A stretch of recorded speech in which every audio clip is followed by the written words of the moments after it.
Hello, everybody. Good morning, good afternoon, depending upon where you are. Welcome to True Talks, discussions about diversity.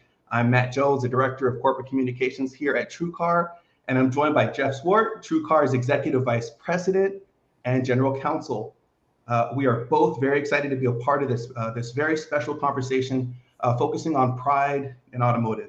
And to make this conversation as balanced as possible, we've invited a diverse set of thought leaders from all across the industry to join us. And we're going to be talking and sharing thoughts about pride, sharing thoughts about inclusiveness in our industry, and probably just most importantly, the bright road ahead. So this is going to be a lot of fun. I want to get started, but before I do, I don't want to hog the mic. Jeff, do you have anything that you'd like to kick us off with? Well, Matt, I just really appreciate you setting this up. I think it's such a neat thing to be able to do, to talk to some other people in the industry and to share ideas, maybe swap some stories. I'm just so proud of TrueCar and where I work. I've been here for the past 8 years, and it's just been such a welcoming environment, not only for this community, but for all communities. And so I think it's a real point of pride to be able to work in a company like this, especially since the environment out there in the larger world is so mixed. So just happy to be here. And thanks for letting us do this together. Oh, I think this is awesome. And thank you, Jeff. And on the thank you track, thank you to TrueCar for not only allowing a space for us to have these conversations, but for encouraging these conversations. And, we want to get as much out of this panel as the time that we've got. So I think it is time to bring on our guests. So first, I'm going to start with the managing editor of Lavender Magazine and the brains behind Victory and Reseda, Mr. Randy Stern.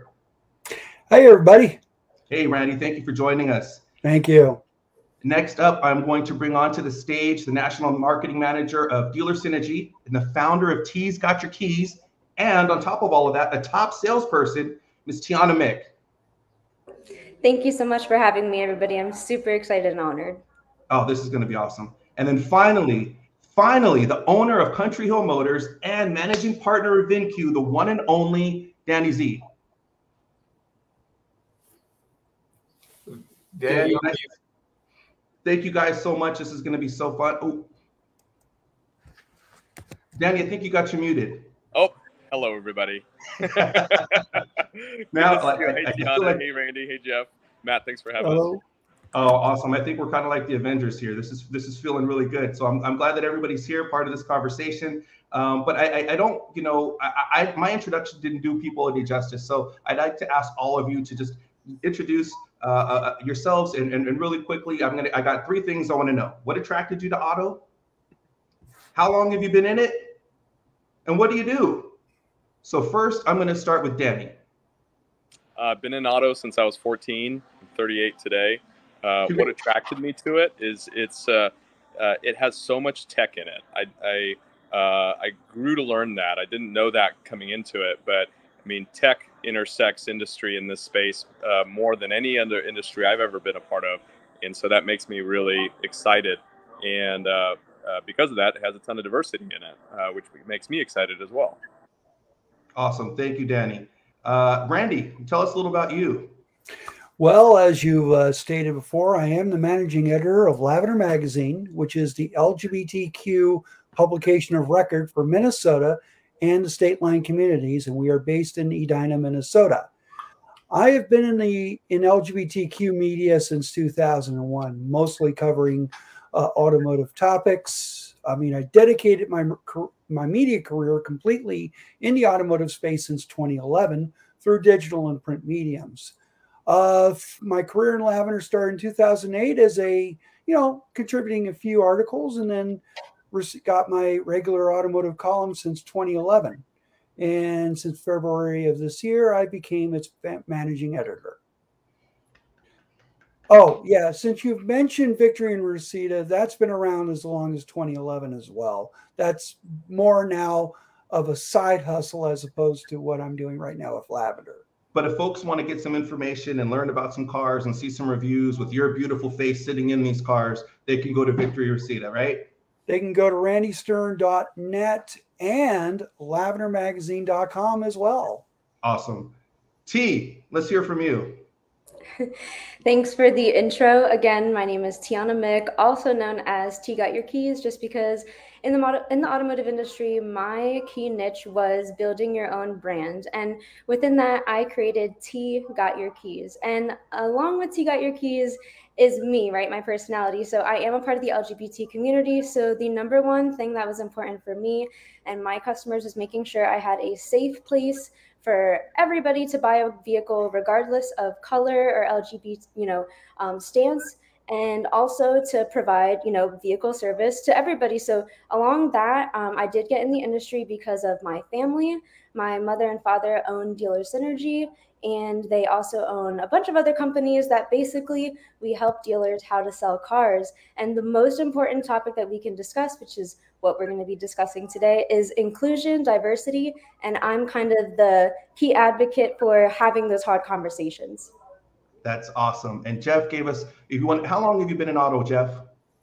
Well, I've been in auto, I guess, since 11 years, since 2011, when I started doing work for TrueCar on the outside. And I never expected to get into automotive, but maybe it was gravitational pull. My grandfather was actually a top local salesman for the local Ford dealership. And my father had an auto body repair shop. And I ran from all that and said, I'm going to go into law. And here I am dealing with cars. So, I couldn't stay away. You try to get out and it keeps calling you back. You try to call out, it keeps calling you back.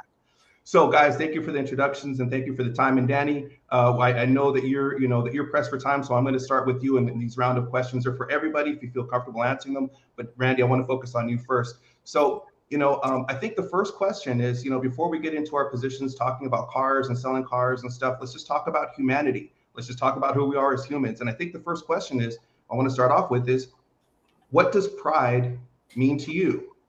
And Danny, you're first up because I got you for the shortest amount of time today. Pride means being authentically who you are. I think a lot of the LGBT community, at least when I was growing up, became very good at lying because you had to live or got to live multiple lives. You got to live the life that you were surrounded by a group of friends, and maybe those friends were school friends that you weren't completely honest with. And then you had another life that with the people that you were honest with. And then you had your family, and then you had your work. And so we got very good at compartmentalizing. And I don't define that as pride. I think pride is being true and honest. And I got to experience, and I'm not alone in this journey, all the gifts that came out of being proud of who I am. And because of that, I've been able to, I think, successfully grow a couple of businesses that I'm proud of because I do it from an honest place. That's awesome, Danny. That's a fantastic perspective, and thank you for sharing that. When you talk about people not necessarily being honest, I think that's something. I myself, I'm not a part of the Pride community. I do consider myself an ally, and hearing things like that, I think, help us understand. Everybody's struggle is slightly different. I really appreciate that, and thank you, Danny. Yeah, thank you. Randy, what does pride mean to you? For me, it's a gathering of all of us to celebrate who we are. It is a time where we are all in, no matter who we are. I mean, gender expression, race, age, body type, and so forth. I mean, even allies are included in this. Now, this year alone, I've been attending a lot of pride celebrations across Minnesota and into Wisconsin. And I love seeing everyone celebrating our lives and culture. I mean, there's definitely a buzz that's coming back after, 2 years of pandemic and having these events come back. I also love witnessing a new youthful energy coming from the community, waving different flags that are part of our spectrum. That also excites me as well because, I'm not getting any older or younger, whatever, but we got to leave a legacy behind, and pride is part of that legacy. And in all, we are embracing all of this because it's necessary for our culture to flourish again for the next generations to come.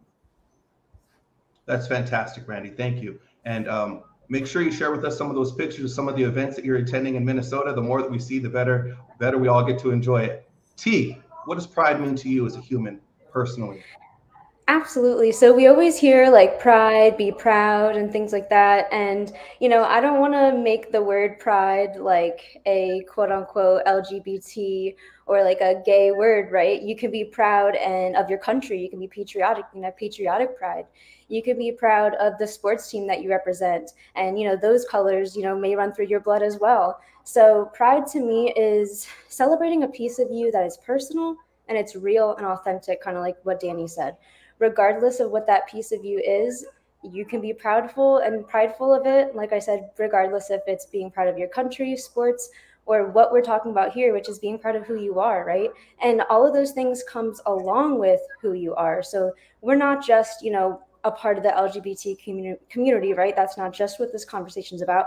We're humans, like you said. So we can be proud of being humans. We can be proud of being, I'm Latina, I'm a woman. I can be proud of those different things. So pride to me is celebrating a piece of you that is just personal and real to the community. Thank you, T. And before I jump to Jeff, Danny, want to tell you that Lisa Bagley wishes you a happy birthday in the comments. Awesome. Jeff, what does pride mean to you? Well, I think it's an interesting label that's been attached to the celebration of this community as opposed to a history month or a heritage month, both of which have their own place. But I think that pride is such an appropriate name, a nomenclature for this community to use. Because if you think about it, it's a certain kind of pride. It's not the kind of pride that we were in a contest and I beat you.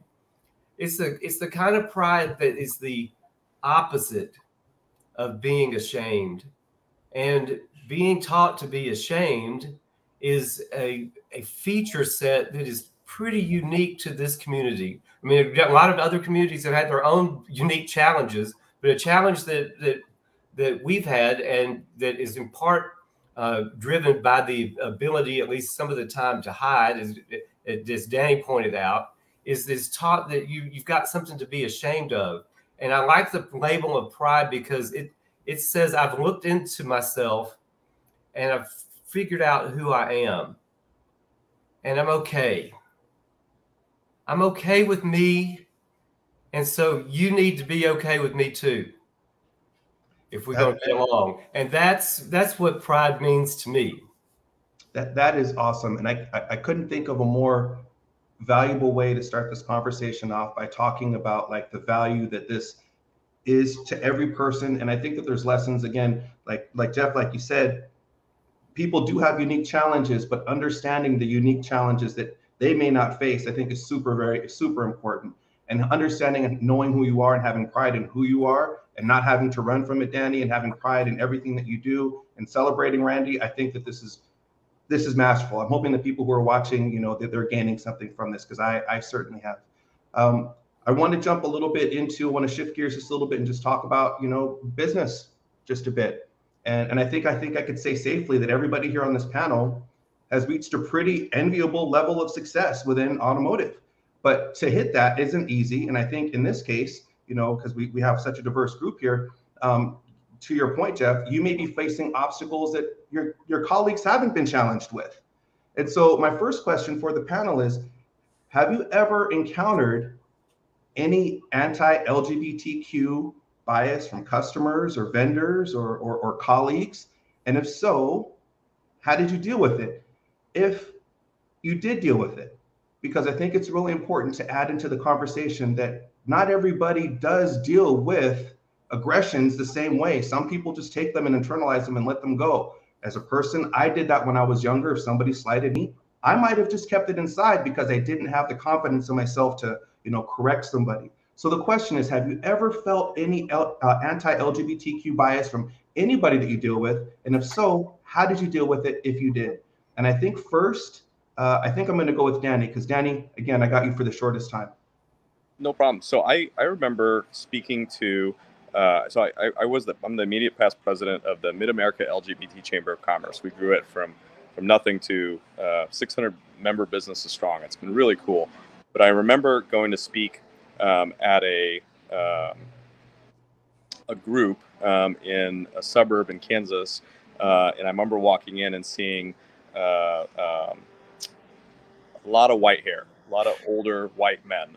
And I was like, this is going to be interesting. And then the group came up to me and said, can you tell us what you're going to be talking about? And I said, well, I was invited to talk about being gay and being in business. And they said, oh, we didn't know that was the topic.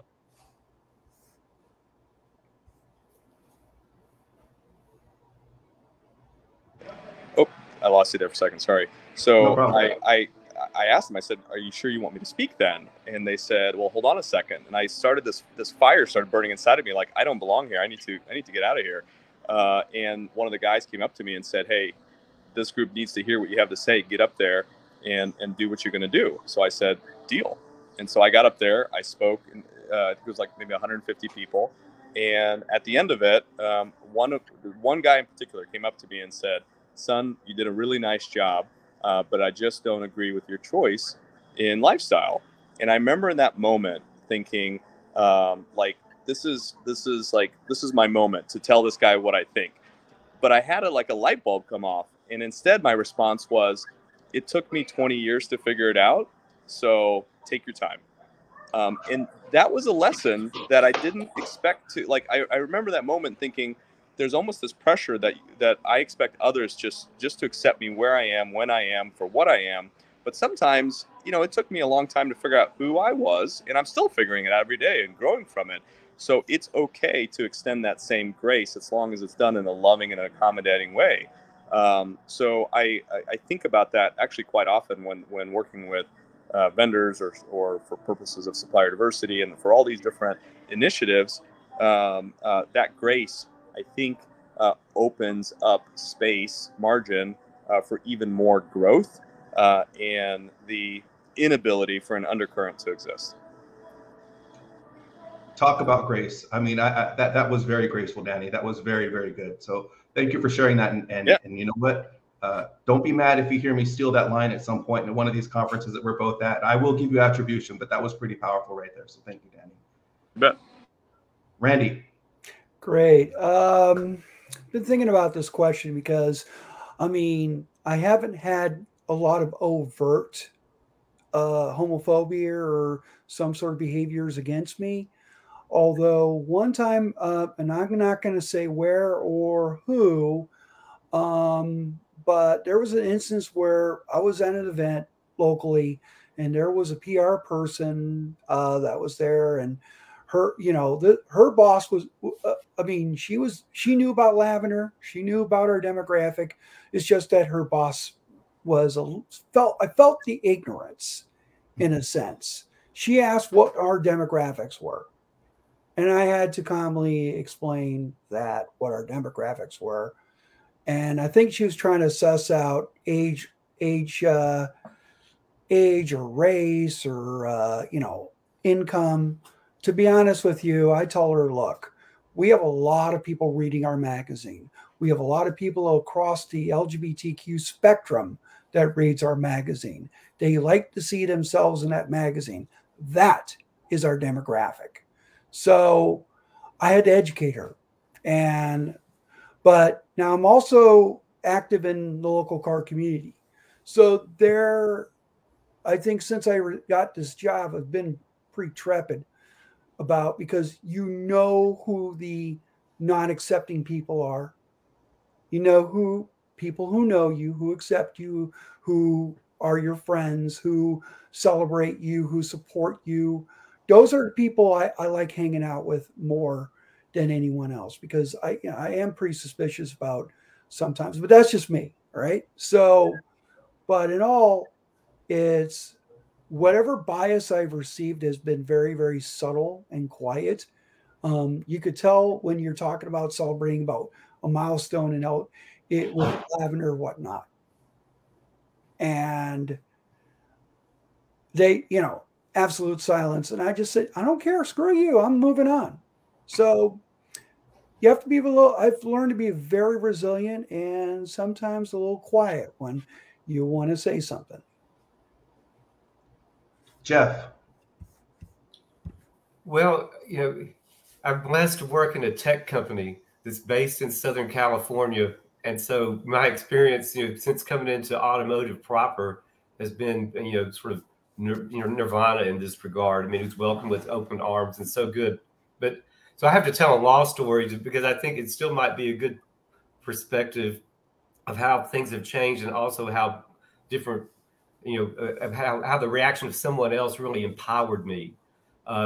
Early on in my career, I was in a nasty piece of litigation. We had a meeting to try to settle it. And I was a junior lawyer, the lawyer very senior to me, who was my supervisor in this case, and so my boss in this case. And the lawyers on the other side started making, multiple references to like these gay jokes and dropping the F-bomb and, it just the other F-bomb. And it seemed kind of out of place. And the only reason I could think they were doing it is that they were trying to throw me off of my game. And I didn't know what to do. And I thought, well, I'm supposed to put the client first, so I really can't say anything because that makes this about me and not about the client. And so I just didn't say anything. I just took it and tried to ignore it until finally the partner that I was working for shut it down himself. And then afterwards, we had this feedback session. And he said, Jeff, I like how you prepared to try to settle the case and, all the research you did and how you approached everything, but you've disappointed me in one respect. And I felt terrible. I said, well, what was that? And he said, well, when those people started talking about all that anti-gay stuff, you just sat there and took it and let me shut it down. And putting the client first is one thing, but I want you to know that you don't ever have to take that. And I don't want to see it again. And that was just early on. And it just put such a spring in my step that, hey, this law firm is going to be okay for me. I'll make it or break it, inside this environment based upon my skills. But I don't have to, it was just such a good thing for a boss to do. And, that I think is a lesson to anybody who's in leadership. If you lead a team of any kind, because it's not just about things about for this community, but for any community where somebody's getting put down, if they feel empowered to stand up for themselves and you make them feel empowered, then you can do for them what my boss did for me. And I've never forgot that. That's very powerful, Jeff. When we talk about allyship, and some of the power of allyship is that some of the allies have power that the person that they're ally for doesn't. And that sounds like an example of your boss exerting that, and we all need to hear that we need to stand up for each other when those who are being attacked may not have the voice or feel like they have the voice. And that's a great example of that, Jeff. And thank you for sharing it. T. Absolutely, Jeff. I just want to touch base on exactly what you said. I had two instances where luckily both of my managers and both managements in situations were on my side, right? So when I was selling cars, I first started when I was 19, stopped when I was around 21. So when I first got into the business at 19, I mentioned you guys my brand, right? T Got Your Keys. And I was running LGBT ads, which basically meant if Facebook deemed you to be a part of the LGBT community, whether you be an ally or within the community yourself, you're going to get my ads. And my ads just said something simply like, hey, my name's Tiana, also known as T Got Your Keys. And if you're interested in a fun, fast, no pressure, and comfortable car buying experience, feel free to reach out to me. Now, in both instances, I had one customer actually complain about it, saying, they didn't necessarily agree with kind of like what Danny said, I don't necessarily agree with what you're putting out there. And then another, coworker actually telling me and running to my managers and saying, hey, that's good for Tiana. She's running her LGBT ads, good for her. That's her team.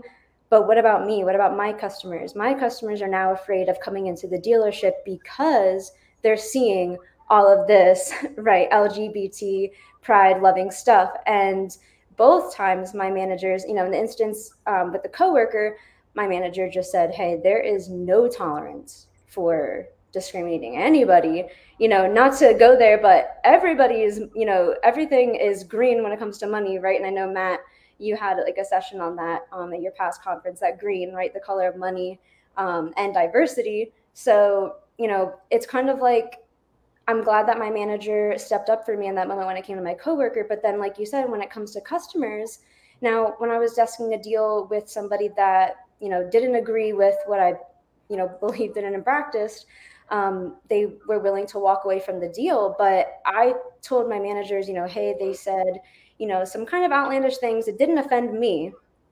But in that moment, my managers stood up and they were willing to throw that customer out because they didn't even want their friends coming in. They didn't want their family members coming in, because if you're a dealer and you're allowing, customers like that to purchase from you, unfortunately, you are a bystander. You are, not, doing anything about it, basically, because you're basically being an enabler of, okay, I accept that community, I'm going to continue with it. So I'm glad that my managers decided to, hey, let's get this guy out of here. But I even said, I'm cool with continuing the deal.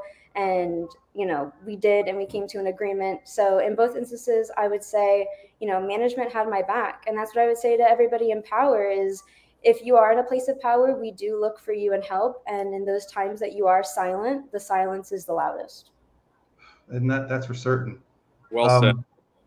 Very well said. Danny, I want to touch on something, because we talk about, in environments like this, we sometimes talk about how diversity may have been a challenge for us, but you touched on something that I think is very important. I'd like to shift gears a little bit. You talked about, understanding who you were has enabled you to be successful in business. So I want to ask, has your diversity helped you in any ways? And I think that question is for the whole panel, but I think I want to start with Danny. Thank you. It is. And after this, I have to bolt. So I want to first say thank you for having me on here. So I met a guy on an airplane named George Dewson, who was wearing a pride bracelet. And he is from Salt Lake City, and his has a stepson who actually passed away 6 years ago, just a couple days ago, named Stockton. And him and I grew a friendship. And the reason he passed away is because Stockton was a stepson, and his real dad didn't give him a whole lot of support about his LGBT status. So Stockton actually committed suicide.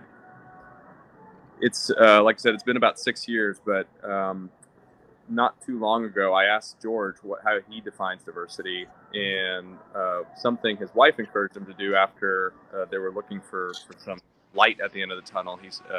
His wife said, "Why don't you go out and buy some plants and put them around the house, and maybe we can add some life to the house."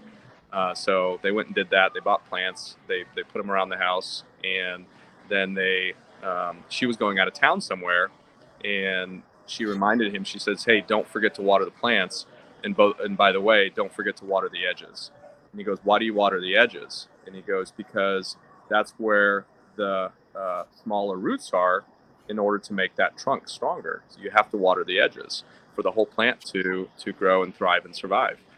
And he goes, "Oh my God, that's a part of diversity, is you have to water the edges." And I think about that in what Tiana said, what Jeff said, what Randy said about being a leader and giving employees or team members the ability to voice, the understanding, the leadership to be able to know how to encounter a situation, how to lead by example, how to go out there and tackle problems. I consider that watering the edges. And there's a lot of edges in our community that need watering. So that's what I try to do. I'll never forget that, George's story. And he's out there. Instead of leaving Salt Lake, he decided to continue to be a part of the Mormon Church and help them evolve and help them change. And I think that's super brave.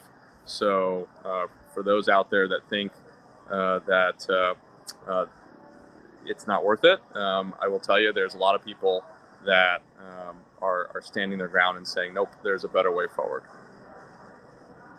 Danny, that is incredible.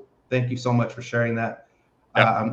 I'm glad that we got this time with you. I'm sure this is not the last conversation that we'll have with you. Danny Z, everybody, look him up on Facebook, on LinkedIn. You'll find him. Danny, go do your thing. Thank you for dropping those nuggets on us and spending some time with us. And I look forward to our next talk. Appreciate it. Bye, guys. Pretty powerful. I'm glad that he was here for the time that he was here. That's whew. Randy, has diversity, we talked earlier about like how diversity can present a challenge. Have you been able to use diversity towards your advantage in building a business or serving people in a community? Well, first and foremost, as an LGBTQ as the managing editor of an LGBTQ publication, diversity has to be part of our way of business, and it has to be it has to be in the content, has to be in the editorial. That's which is under me. Um, what the note that I have here is that people do not realize that the LGBTQ community is the most diverse cultural group in this country, if not the world. Everything that I do, whether it's from Lavender, Victory and Reseda, or when I'm out about in the community, must reflect this internal diversity to participate in the greater community, i.e., greater society. So we cannot present ourselves as a monochromatic, mono gender, mono part. We have to be everything and everybody, and we can't go forward with that. That challenged our magazine 2 years ago in the face of the George Floyd murder, because the Twin Cities, Minneapolis, and the Minnesota community as a whole, that affected us. That happened in our backyard. So we had to look at everything from style guides to what we're supposed to do in order for us to be able to have a uniform language with our readers, to have that conversation, and be able to show that Minnesota is so diverse, especially within our LGBT community. We can't survive unless we don't acknowledge it. Now it took us, 2 years as a kick in the butt to do so. I think that's a pretty powerful call out, especially that last line. We can't survive without acknowledging diversity. We just can't do it. I think that's a place where a lot of businesses are probably going to find themselves, maybe not in immediacy, but, sometime soon, 10, 15 years, diversity is going to be a conversation that we all need to tackle. Jeff, has diversity helped you in business? So I thought about that question, and I don't know directly. I hope it has helped me be a better contributor in business. And what I mean by that is that I don't know if it helped me get ahead or not, but I think it made me more empathetic. And I didn't come from my background. I grew up in South Arkansas, white guy. There wasn't a lot of racial diversity that I was presented with. Our town was quite segregated. And if I didn't have an attribute myself that really forced me to think about difference and what it means to be different and how to respect difference and how difference can be valued, I might have glossed right over that because there would have been an easy and well-trodden path, and innocently so, or innocent enough but it forced some focus. And so I hope it's true that it has helped me have empathy inside and outside the workplace, and that maybe that attribute has contributed in some way to the fortune I have to enjoy the good job that I have today. And I guess I'll never know. But even if it doesn't help directly, I think it's made the whole experience a lot more fun. Jeff, you said something that really struck me, talking about empathy. That there's something about you that helps you have empathy for other people. There's a lot of, I don't have to worry about some things that other people worry about, but I do have to worry about some things other people don't have to worry about. And as a human, that helps me be more empathetic when somebody else is going through something. So I think it's very important that you called that out as an example of, maybe this has helped change or shape my way of thinking and how I treat other people. I think that's very powerful, especially for us allies to hear. Tiana. So I love what you said, Jeff, and I'm going to touch back on what Randy said too, is especially going back to, we're not just like one community, right? Like gay and being in the LGBT, can go across gender, ethnicity, regardless of your income, regardless of where you were born, you can still be a LGBT member. So like Randy said, we are a huge community. And I don't think a lot of people realize that. You know, some people say, okay, women, you know, that's one thing. But being in the LGBT, you know, that goes across every spectrum when it comes to religion and ethnicity. So yeah, we are much bigger, you know, than we seem. And especially going back to, you know, what Jeff said is there's this YouTube video that I've seen and it just plays in my head. And it's basically a bunch of high school kids lined up, right? You know, just a bunch of guys. It's not even women in the study, but it's just a bunch of men. And they're all standing on a football field. And they basically say, okay, we're going to have a race. But first, I'm going to ask you a couple questions and you're going to have to take a step back. So the first one is, okay, if you ever had the chance to, you know, had the opportunity to have homeschooling or your parents at home for that extra time to help you out, I want you to take a step forward. If you didn't, I want you to take a step back. And you take a step back because maybe, you know, some kids didn't have those parents at home to help them out. Maybe they're working, 2 jobs, things like that. Another step would be, okay, do you have the transportation needed to get to your job, to get to your education, to get to your school? If not, I want you to take a step back. If so, I want you to take a step forward. The same goal is in front of everybody. The only difference is the distance, right? So the way that I look at being in the LGBT community is those are my steps back. What's going to drive me to go ahead of everybody else? It's that passion of being behind everybody else. I think the reason why a lot of people in the LGBT community do become successful is because we know what it's like to be on the bottom rung, right? We know what it's like to be stepped on. We know what it's like to be taken advantage of. So if we already have that knowledge, if we already have that empathy, and all we have to do is just work a little harder than everybody else, it only makes us stronger. So by being a Latina, by being a woman, and by being gay, I just see that as all extra weight on my back, right? So if I was standing next to your average car sales, you know, man who was, let's just say, a straight white Caucasian man, you know, he might not have that extra weight of being a woman. He might not have that extra weight of being gay. He might not have that extra weight of being Latina or what ethnicity you may be. And with that, I only say that empowers us to do and try harder. And unfortunately, yeah, we may, you know, be taken advantage of for some of those things. But year and year after time again, I feel like if we can be discriminated, involuntarily discriminated for being our gender, our race, or our sexual orientation, why can we not flip it into our advantage? Why can I not gear my magazine towards the LGBT? Why can I not gear my, you know, my car sales towards more ethnicities than just the majority? So I would say that it definitely helped me in my business because not only, like Jeff said, it taught me that empathy, it taught me that working hard, it just taught me that I am going to have to work a little harder than everybody else, and that's okay. But I want you to be an ally and not make it harder for me. I think that's fair. I think that's a great assessment, Tiana. When we look about like as a whole, you know, if you think that you're starting from a position that's, you know, behind everybody else, it will kind of, you know, propel you to work a little bit harder, and maybe there will be some dividends to pay from that. I think the 3 of you have done an excellent job of talking about the benefits that diversity have brought you, either through work or making sure that your business thrives because of it, or just being more empathetic. And so when we think about, like, you know, as an industry, and, you know, how do we become more inclusive as an industry? How do we attract, retain, and develop, you know, more talent?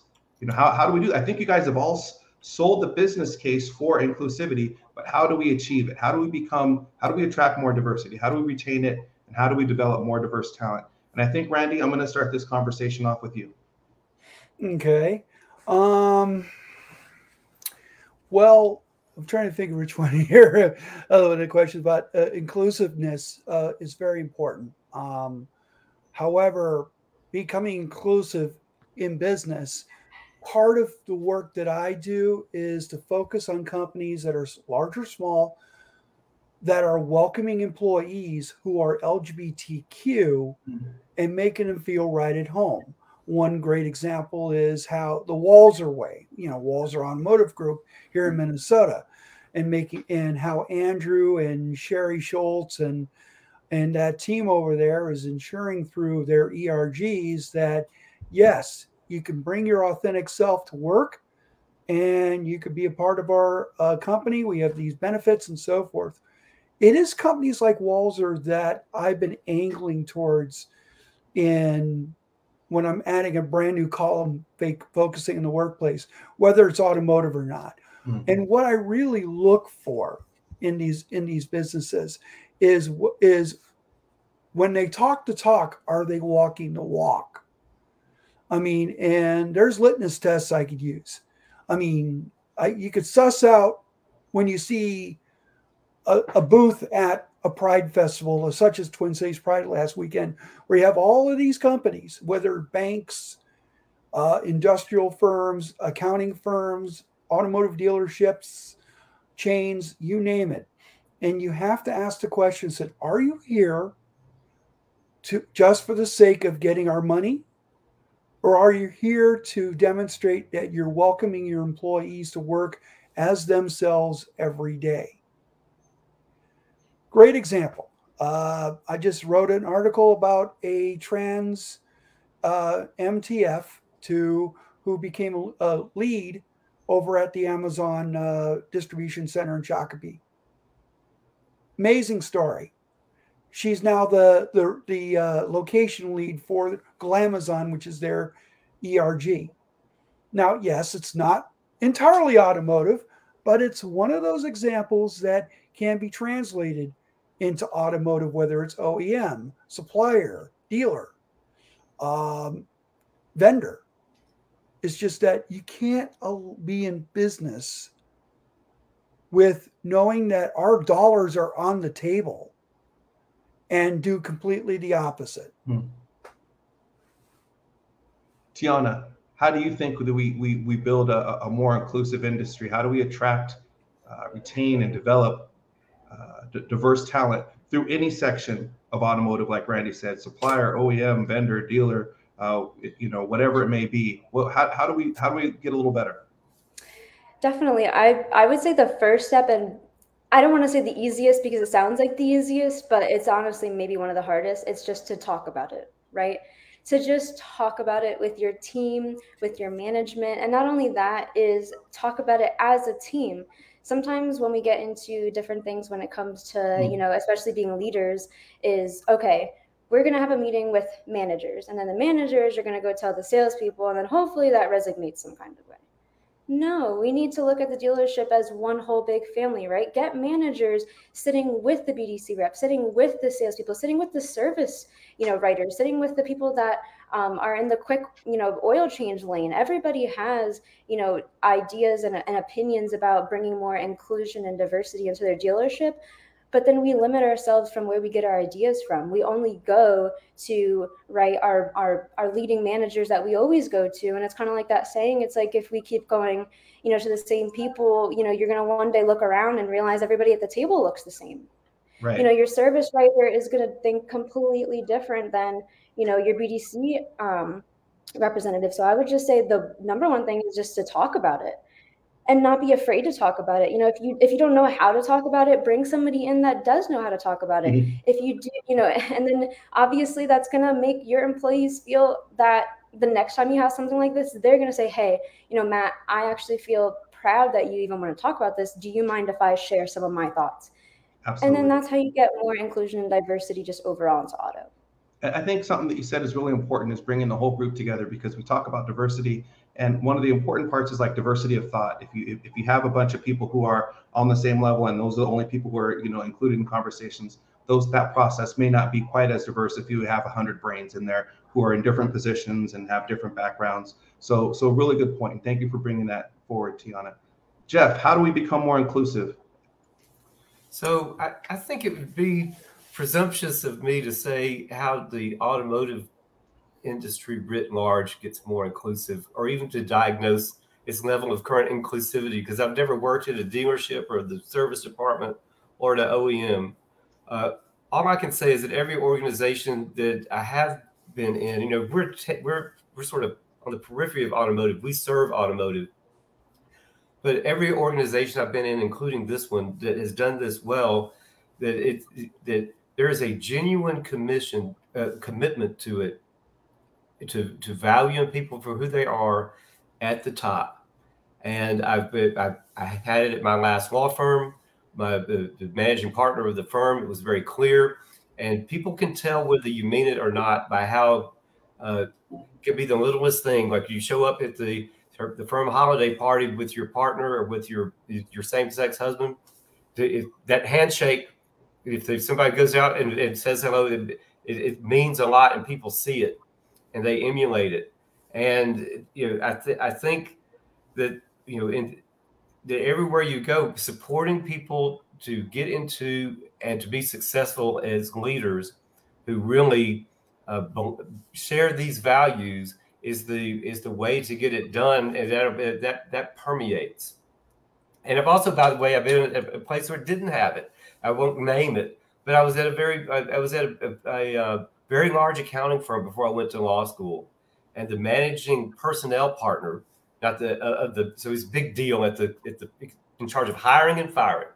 And this has been in the dark ages. This is back in the in the 80s, or early 90s. I'm gonna date myself. 92. There was a gay bar opened up across the street from our office, and part time, and it contributed to some chatter. And at lunch, at a large lunch, at which I was seated very close to him, he said, "I don't think anybody ought to have to work with those kind of people." And that was like a knife through my heart. I felt like, I can't be successful here. This person's in charge of career advancement for everybody. And it was one of the reasons that I left and went back to law school. And so both on the positive side and on the negative side, you have the people that are at the top of the organization have the opportunity to set the tone.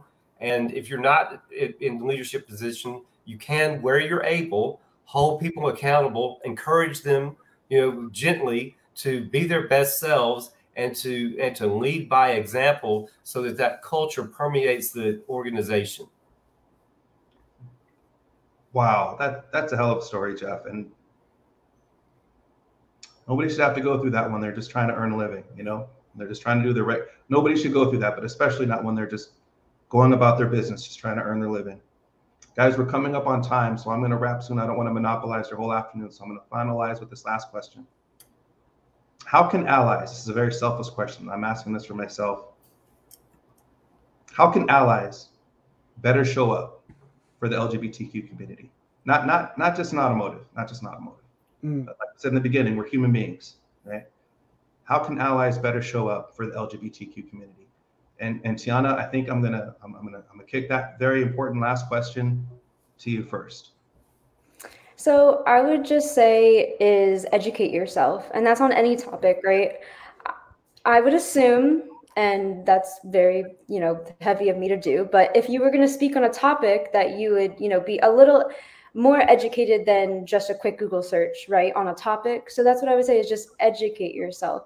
If you want to be an ally with any, community, regardless if it's LGBT, if you want to be an automotive ally, it's going to take more than what is automotive, what is being LGBT, to understand what it is, listening to our stories, getting, real day in the life of, like you said, Matt, like sometimes, you can be a cashier just doing a card swipe, and you can be discriminated just for doing your job, just because, when you were born, nobody asked you, okay, what kind of color do you want for your skin?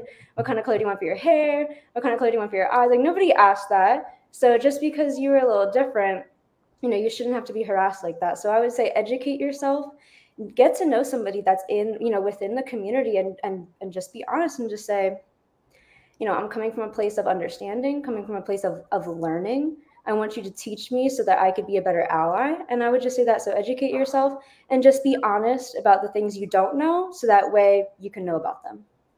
Fantastic, Tiana, and thank you. Randy, how can allies better show up? Well, Tiana really nailed it by pointing out the education piece, because, educating yourselves about who we are, what we do, and that's tantamount to bridging the gap between you as an ally and me as an LGBTQ person. I will also add to that, that to simply let us be who we are. Let us be our authentic selves at work or anywhere or even a customer. Let us be who we are.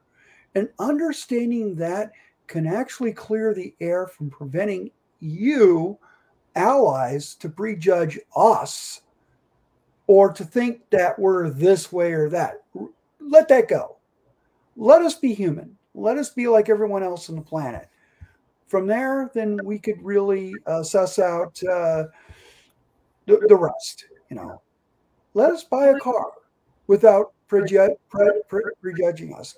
Let us work alongside you at service, somewhere in fix ops, somewhere on the plant, somewhere in distribution. Let us be us.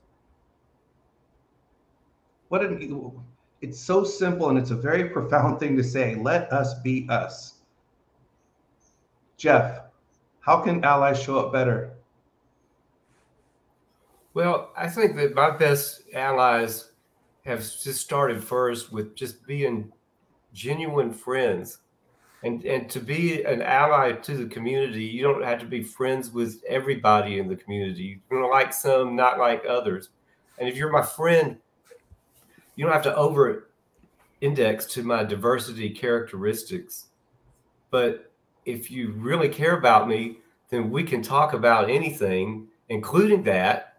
And then, you know, you can learn something from me and I can learn something from you. And so I think that what I'm trying to get at is it's not necessarily that hard. If you overthink it, it might make it harder.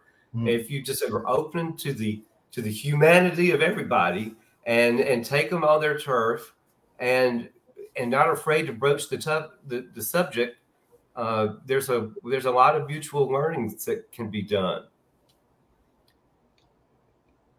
Guys, I love doing these shows. I really do. You know, it's an absolute high point on my job. I love this. I love to get to have these human-based conversations that aren't as broadly, you know, just we're getting there. We're still on the training wheel stage, but I think these conversations are very powerful. And Brandy and Tiana and Jeff, of course, thank you so much for your time. But before we go, Jeff, I wanted to talk to you about some resources that people may be able to turn to if they're looking for a little bit more information or if they'd like to support.